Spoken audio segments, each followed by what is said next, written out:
Hi everyone, this is Wenshu Han. I'm a cloud solution architect from Microsoft. So today I want to take this opportunity to show you what I learned from when I set up the WVD, the Windows Virtual Desktop. What's the best practice, what's the best tips, what got me, and also if you still have a bit of time after that, I have prepared a quick demo to show you how to set it up. With the environment already set up for the demo purpose.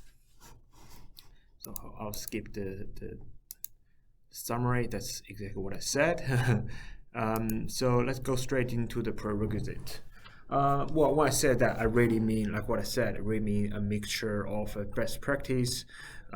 What got me, I was wondering why I couldn't join domain for the VMs, and then a few best tips along the way.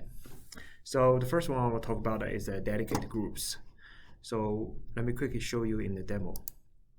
I think it's very important to group those WVD users into a dedicated group. In that way, I'll probably show the demo later when we set it up. It's easier to assign permissions to the group level rather than the in the person level, and also just make the whole thing very tidy. So as you can see, I do have a WVD users. They do have a 2-3 members, which you can see probably all for the demo purpose, and then they have the owner, which I dedicate admin for that purpose. So I think the first thing is very quick tip, very important to have a group those things, group those people together. All right, the second thing is probably that's the thing get people the most is the VNet pairing and the DNS setup. So what I mean by that is when you have a WVD environment, the one of the requirements is to for that VNet, for those servers VMs to join domain. So more likely, I would assume you're going to join domain with the Azure AD domain services. But to be able to do that, I assume you already created Azure domain services in one of the virtual networks. We normally dedicate the VNet for the AD domain services for that reason. So for that purpose, there are two things we need to do if we create a dedicated WVD VNet. For that VMs in those VNet to join the domain in the ADDS VNet domain. So there are two things we need to do. The first thing is we need to, of course, create a VNet pairing between the WVD VNet to the AD VNet. Secondly, a very important thing is we do need to update our DNS server to the customer and put the IP address into the WVD VNet of the domain services when we firstly created. In this case, it's 10.0.05 and 4. Where the IP come from, I'll show you. It comes from right from the properties when we create these domain services. As you know, it's a managed service. Behind the things, we create two VMs for the high availability purpose. That's why they have two IP addresses. So that's where we grab this IP and put in the VNet DNS server. So to be able to for the VM to join this domain later when we set up the WVD. So that's the second tip, very important to make sure the joint domain works. There's two things we need to do. All right, the third thing is the ADDC administrators. So when we set up the domain services, we will have a group called they will create a group called ADDC administrator. Then we normally need to assign the members for that user. So when I show the demo, it will make more sense. We're going to use this user's credential in the one of the steps to set up the WVD to join the domain. So here I strongly recommend to have a dedicated member to do the dedicated things, and also there's the things got me. It was when I create a user, I forgot to log in, and because when you create a user, you always got a default simple password. I think the thing is you really need to log in and reset. So in the first step, they're gonna ask you to put in an old password and just put in your own password, and then that's how a reset password, how they create a user and reset password finishes. For me, I forgot to do the last step, which is log in actually using this user, and then I was just trying to figure out why I can't join domain because I set everything up perfectly, I thought. And also there's another small tip is when you log in this user, you reset the password, everything, and then you're using the password to log in, everything seems fine, but still might take a few minutes. From my experience, that might take a few hours for this password to sync to the AAD, to everywhere else they want to sync it in. So I won't recommend you, after you reset the password and log in, go straight to create a WVD environment. I would recommend you to wait a few minutes, if not a few hours, for everything to be synced behind things. Then you're using this credential to go ahead and create a WVD. I think that's also very important. That's got me a few times as well.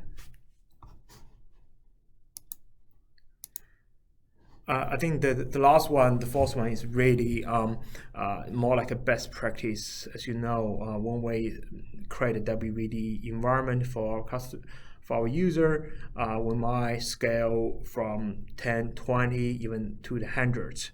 So have an image template is very important because you might have different pools for different purposes of the business.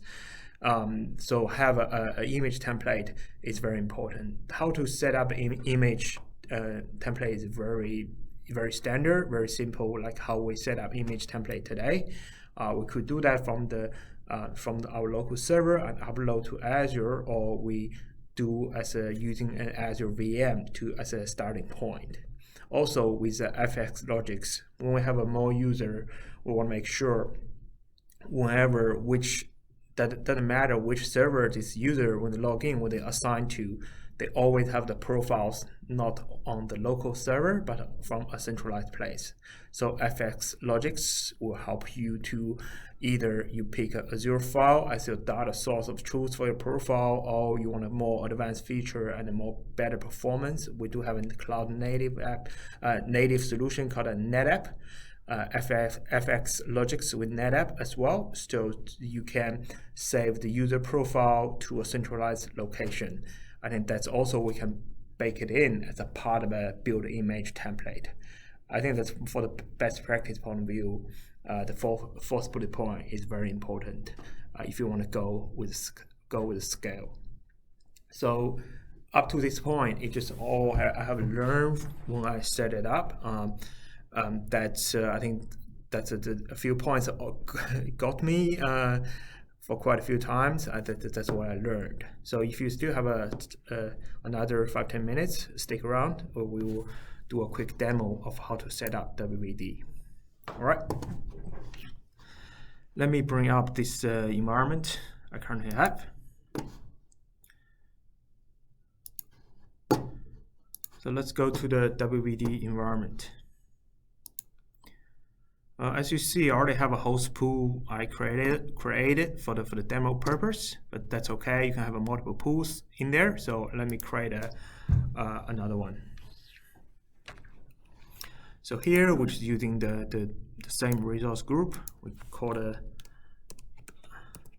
host pool 2. Location, we'll put in the West US, like the first one. Actually, it doesn't really matter.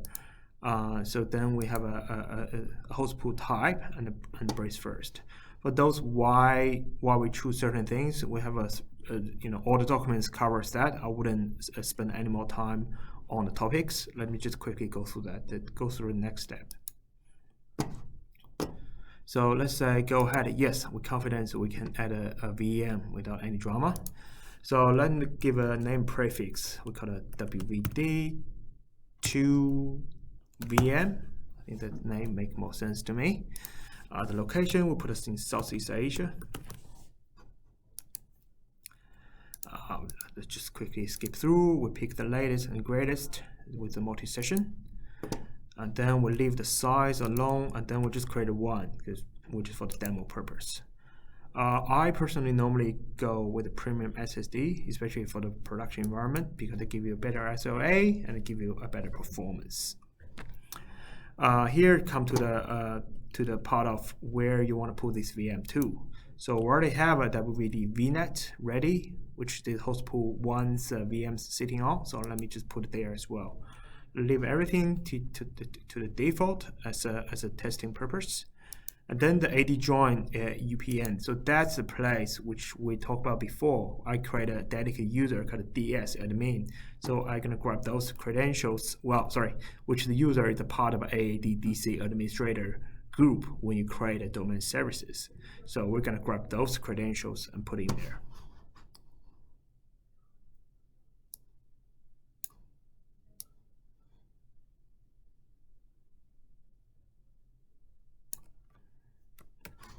Let me copy that in, the password as well.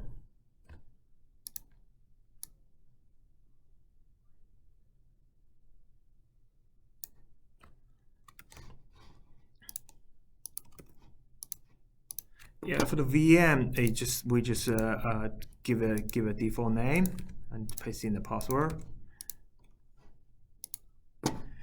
Here, which is for the best practice, we'll create a new workspace. We'll call it workspace 2. Then we'll carry on with the tag. We'll review and create. If everything's fine, I click on create.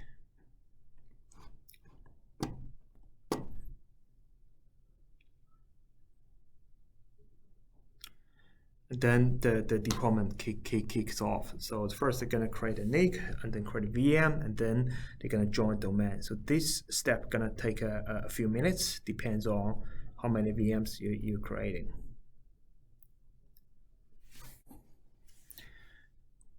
Okay, the setup has been done. Let's go to the resource group to see what has been created. All right, you can see the workspace 2 has been created. The VMs, the NIC, everything related to that has been created as well. So let's just jump right into look at it from the WVD's point of view. Excuse me. As you can see, the host pool being created in such a location. At the moment, there is a one session host, which the VM we created, and then if we look at the workspace has been created, and then the application pool. They only created one called a DAG, the desktop app group. Let's go into there. First thing is, as we can see, they only have a default session desktop app being assigned. Then from the assignment point of view, there is something we need to do. We need to add this this group, the WVD user group as a part of the user there. We'll just click select on that, and then that should just got assigned. Everything, all the users in the WVD group will be a part of this application group. Then from here, we go ahead and create another one.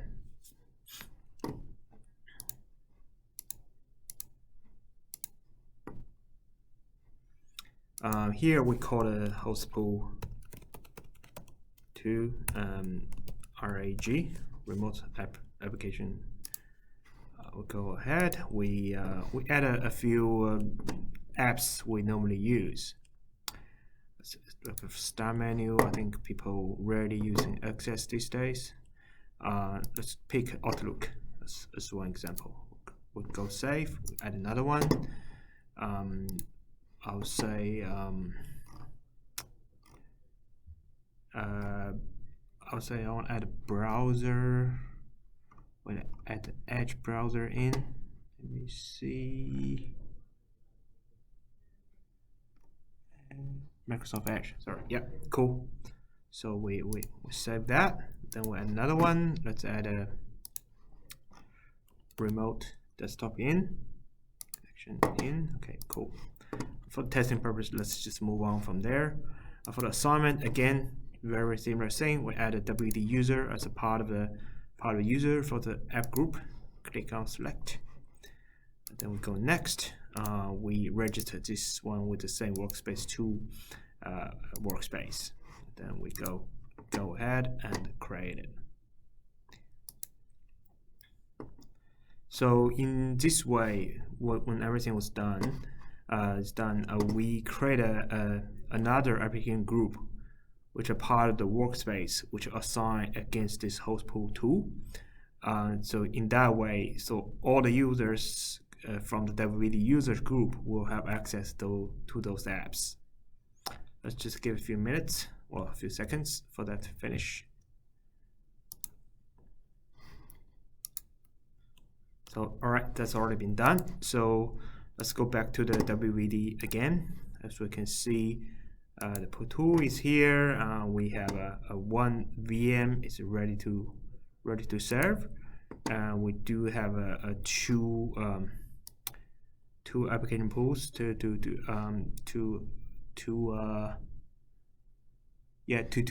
serve the applications. Then we have a session host again. It's a behind the scenes, that's a VM. So after we install that, they're doing a bit of updating. Let's just give a few seconds for everything to settle down.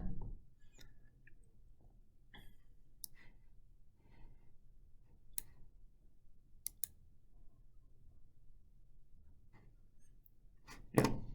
While we're waiting, let's go back to this remote desktop app.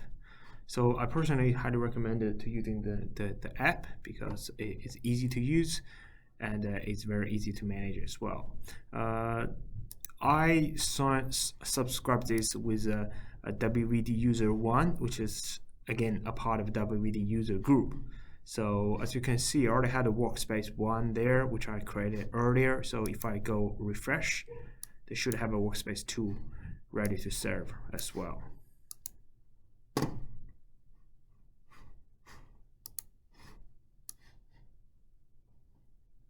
Yep, as you can see, those two apps I added in. The session desktop is not from another application group.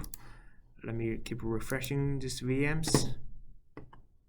So after they do the upgrading, assume behind the scenes they do a restart. So now we can see it's available. So now, okay, let's try the session desktop to see how that works.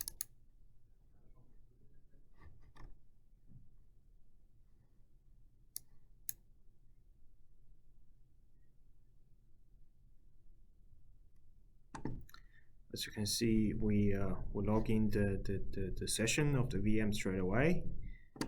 Just loading to because first time using it. So yep, that means it's there we go. That means it works.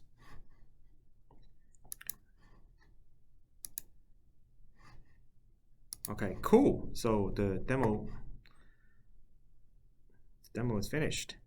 So yeah, so this is the demo part, and as what we talk about today, we cover first we cover a few tips and tricks on what got me during the setup, the learning I got from the WVD setup, and also at the end we did a quick demo to see how easy to set up WVD if you get everything aligned. Then yeah, thank you for your time, and if you have any questions, please reach out to the Microsoft reach out to Microsoft team to see how we can help you. Thank you. Bye now.